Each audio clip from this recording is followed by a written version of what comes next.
Hey hello everyone, welcome back to my channel bright crafting world. So students, I hope आप सभी लोग ठीक होंगे। तो एक बार फिर से हम आपके सामने एक न्यू वीडियो लेकर यहाँ पर आ गए हैं। आज की वीडियो बहुत ही इम्पॉर्टेंट है क्योंकि बोर्ड एग्जाम में इस टॉपिक से रिलेटेड काफ़ी सारे क्वेश्चन पूछ लिए जाते हैं या आपको देखने के लिए मिलेंगे। ये हमारा सेकंड चैप्टर चल रहा है। सेकंड चैप्टर का हमने लास्ट वीडियो में फर्स्ट पार्ट पूरा कर लिया था, तो आज की वीडियो में ये हमारा सेकंड पार्ट है, इसी के आगे का पार्ट है।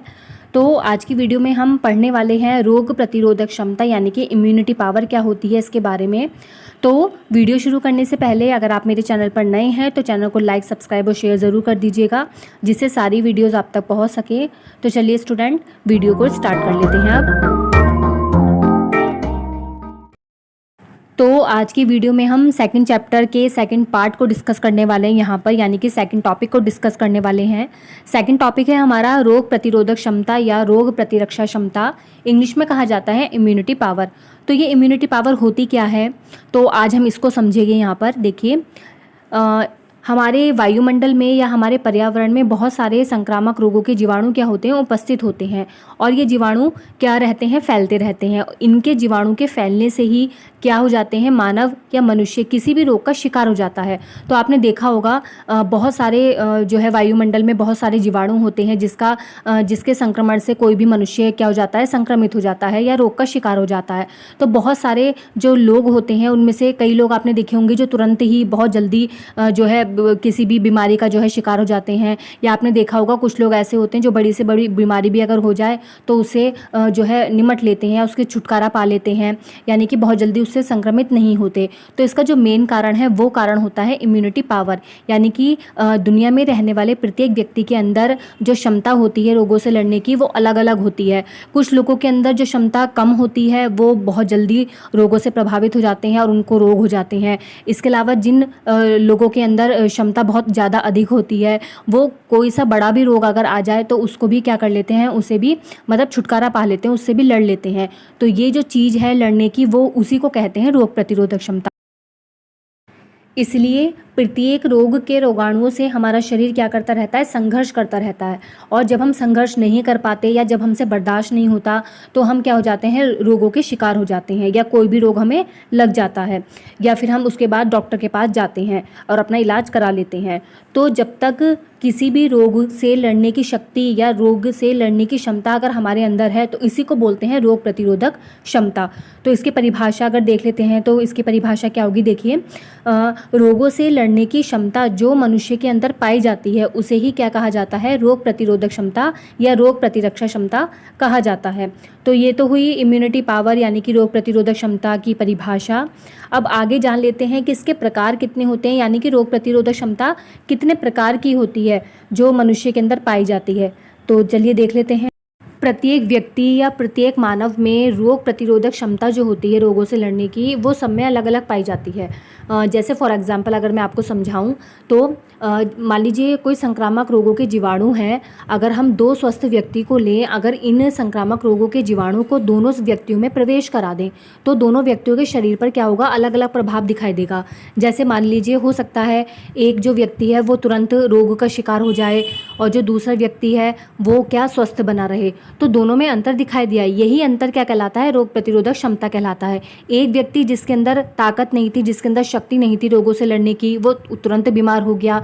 और एक व्यक्ति जिसके अंदर ताकत है, जिसके अंदर शक्ति है, वो रोगों से मुकाबला कर पा रहा है तो वो स्वस्थ बना हुआ है। तो इसी को ही बोलते हैं रोग प्रतिरोधक क्षमता यानी कि इम्यूनिटी पावर। तो रोगों से लड़ने की क्षमता को रोग प्रतिरोधक क्षमता कहते हैं। ये दो प्रकार की होती है रोग प्रतिरोधक क्षमता, देख लेते हैं। देखिए, पहली है प्राकृतिक रोग प्रतिरोधक क्षमता और दूसरी है कृत्रिम रोग प्रतिरोधक क्षमता। अब इसके बारे में आगे हम डिटेल से पढ़ लेते हैं। दो प्रकार की रोग प्रतिरोधक क्षमता प्रत्येक मनुष्य में पाई जाती है। एक होती है प्राकृतिक यानी कि जन्मजात और दूसरी होती है कृत्रिम यानी कि अर्जित।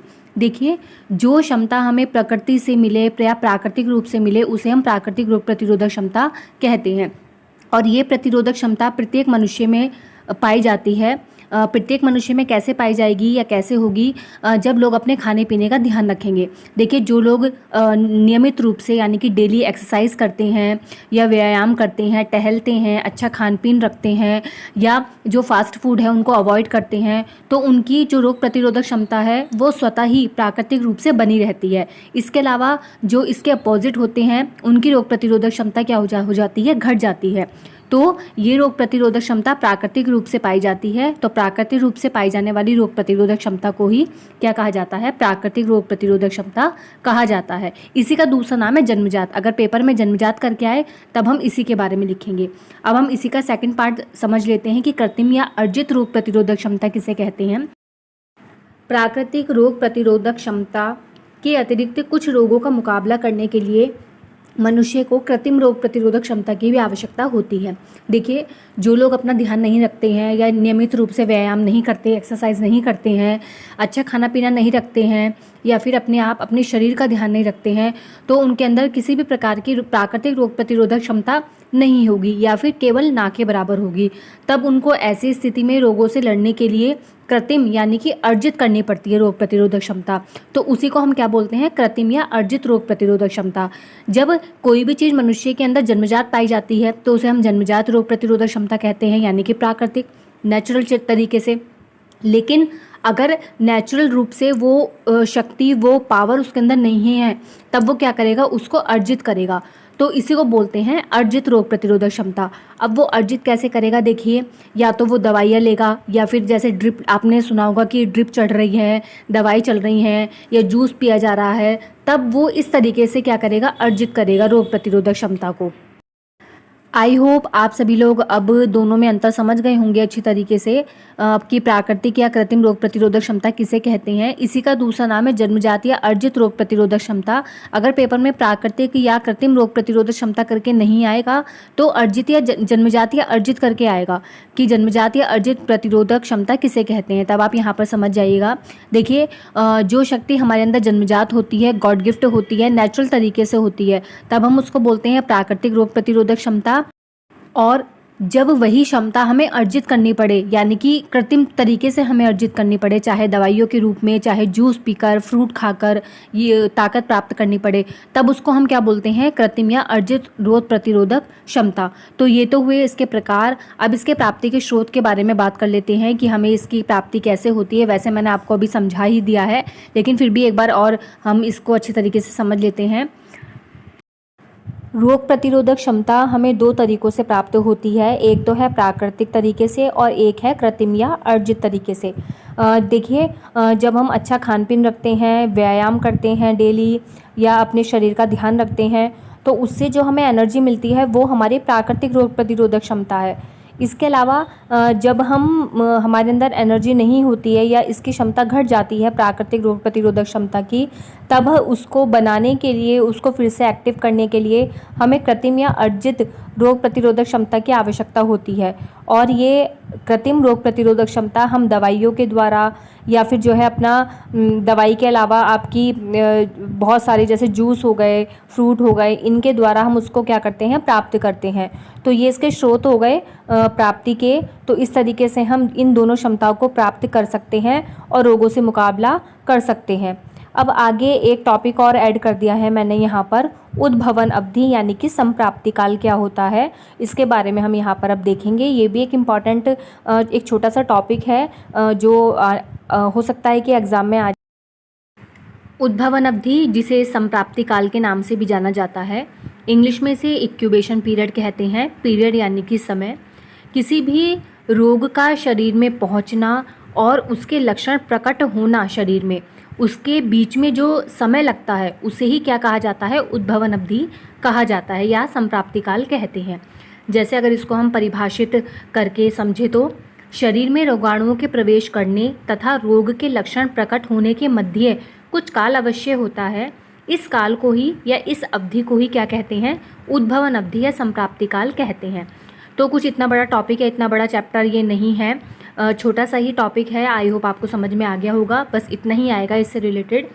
तो ये हुई आज की वीडियो रोग प्रतिरक्षा के ऊपर जो इम्पॉर्टेंट है, और होम साइंस में 12th क्लास में ये पूछ लिए जाते हैं क्वेश्चन इससे।